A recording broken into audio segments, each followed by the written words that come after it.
ॐ भूर्भुवस्वः तत्सवितुर्वरेण्यं भर्गो देवस्य धीमहि धियो यो नः प्रचोदयात्। उस प्राण स्वरूप दुखनाशक सुख स्वरूप श्रेष्ठ तेजस्वी पापनाशक देव स्वरूप परमात्मा को हम अपनी अंतरात्मा में धारण करें। वह परमात्मा हमारी बुद्धि को सतमार्ग की ओर प्रेरित करे।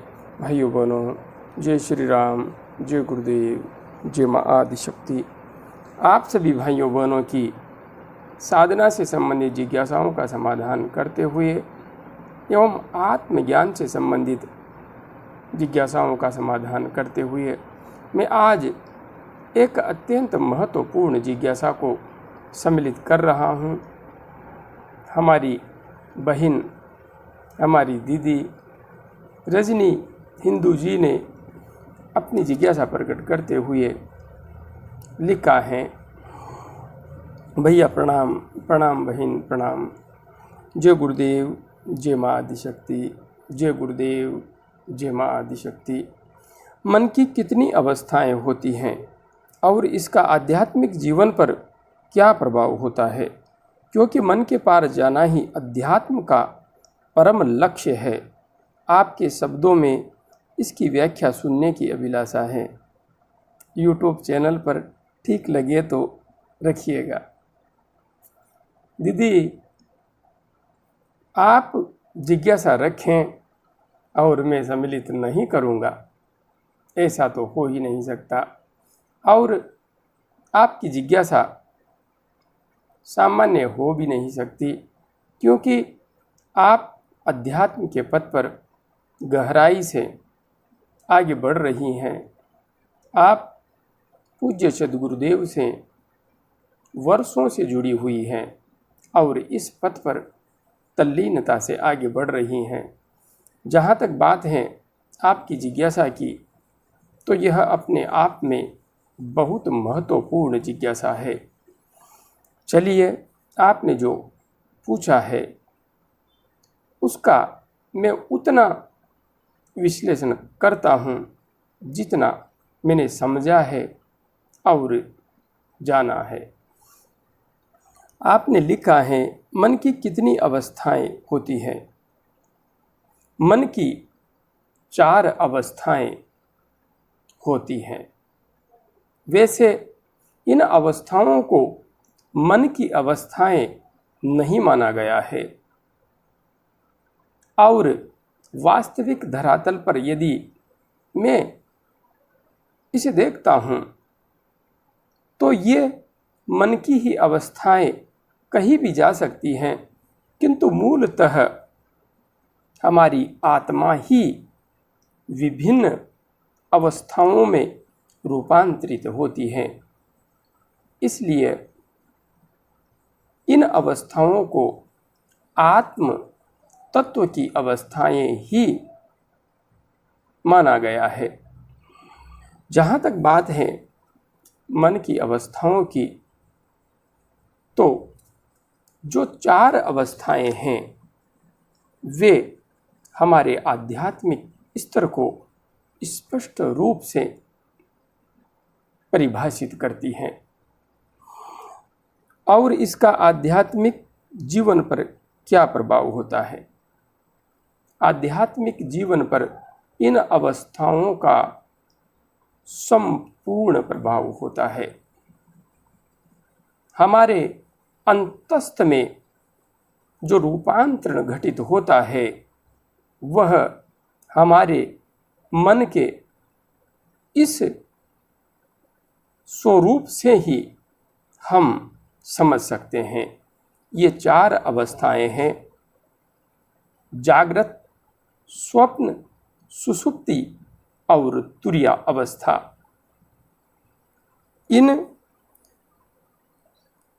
मैं पहले इन अवस्थाओं का विश्लेषण कर लेता हूँ।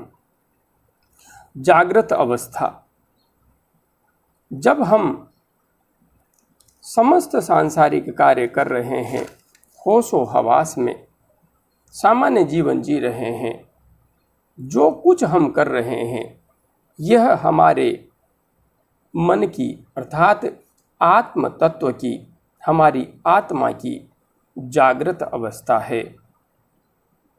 हमारा आत्म तत्व इस स्थिति में जागृत है और इस समय जो कुछ हम कर रहे हैं उसका अनुभव हमारी संपूर्ण इंद्रियां प्राप्त करती है। हमारी एक एक इंद्रिय को उसकी स्पष्ट अनुभूति होती है। हाँ, वास्तविक अर्थ में इंद्रियों के माध्यम से इस अवस्था में हमारा मन एवं हमारा आत्म तत्व ही इस अनुभूति को प्राप्त करता है। इसलिए यह अवस्था पूर्णतया जागृति की है और इसमें हम स्पष्ट रूप से जो भी कार्य करते हैं उसका इंद्रियों के माध्यम से आत्मबोध प्राप्त करते हैं। इसके आगे की अवस्था है स्वप्न। स्वप्न की जो अवस्था है यह स्वप्न में घटने वाली घटना ही है। जब हम सो जाते हैं और उस समय जब हमें कोई स्वप्न आता है तो वह स्वप्न वास्तविक दृष्टिकोण में इंद्रियों के द्वारा अनुभव नहीं किया जाता। वहाँ पर इंद्रियों का कोई रोल नहीं होता, इंद्रियां निष्क्रिय रहती हैं, किंतु फिर भी हमें ऐसा लगता है कि बिल्कुल वह घटना हमारे साथ घटित हो रही है। तो इस समय स्वप्न अवस्था में हमारा मन जीवित है, हमारा मन ही संपूर्ण अनुभवों को प्राप्त कर रहा है। जो इच्छाएं जागृत अवस्था में पूर्ण नहीं हो पाती, विशेष रूप से जागृति की अवस्था में जिन कामनाओं को हम पूर्ण नहीं कर पाते वे मन में गहरे स्तर पर उतर जाती हैं, चित्त में उनके संस्कार बन जाते हैं और निद्रा की अवस्था में स्वप्न के माध्यम से वे कामनाएं जीवंत हो जाती हैं, प्रकट हो जाती हैं। तो इस स्थिति में स्वप्न की अवस्था में हमारा मन इस अनुभव को प्राप्त करता है। हमारा आत्म तत्व मन के रूप में क्रियाशील रहता है और वहाँ पर संपूर्ण अनुभवों को देखता है, जानता है। अपनी इच्छाओं की पूर्ति या जो भी जिस प्रकार का स्वप्न आता है उस प्रकार के अनुभवों को ग्रहण करता है। इससे आगे की स्थिति होती है सुषुप्ति। सुषुप्ति अवस्था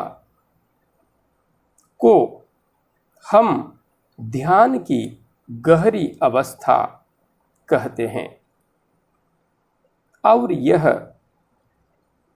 कारण शरीर में घटित होने वाली घटना है। यह आनंदानुगत संप्रज्ञात समाधि भी है। कहें कि समाधि की जो प्रथम अवस्था है वही सुषुप्ति अवस्था है। इस अवस्था में हमारी संपूर्ण इंद्रियां शिथिल हो जाती है, काम नहीं करती हैं, किंतु मन आंशिक रूप से जीवित रहता है। यहाँ पर हमें लगता तो ऐसा है कि मन पूर्णतया मर गया है, कोई कार्य नहीं कर रहा है, किंतु इस स्थिति में मन पूर्ण रूपेण मरता नहीं है और आनंद की अनुभूति हमें होती है। यह प्राज्ञ अवस्था है। यह ज्ञान प्राप्त करने की विशिष्ट स्थिति है। हमारी संपूर्ण इंद्रियां पूर्णतया सुषुप्ति में चली जाती है। मन भी पूर्णतया शांत हो जाता है, अपनी गति को बिल्कुल छोड़ देता है। और ऐसी स्थिति में एक दिव्य आनंद की अनुभूति साधक को होती है। इसलिए सुषुप्ति हमारे कारण शरीर की स्थिति है, प्राज्ञ की स्थिति है। यह आनंदमय कोश की स्थिति है। इससे आगे जब हम बढ़ते हैं साधना के पथ पर, तो अंतिम अवस्था, जिसे मन की अवस्था हम कह ही नहीं सकते, क्योंकि मन तो सुषुप्ति तक ही सीमित हो जाता है। तुरीया अवस्था सिर्फ और सिर्फ आत्म तत्व की अवस्था होती है। यहाँ पर मन नहीं होता, यहाँ पर सिर्फ आत्मा ही होती है। आत्मा का ही वास्तविक स्वरूप तुरीया अवस्था में प्रकट होता है। और इसे दूसरी भाषा में कहें तो यह निर्विकल्प समाधि है। यहाँ पर पहुँचने के बाद साधक को कुछ भी अनुभव नहीं होता है, क्योंकि जो अनुभव करने वाला था, अर्थात चित्त, मन, चित्त में तो कर संस्कार जमते हैं, मन वह पूर्णतया मर जाता है।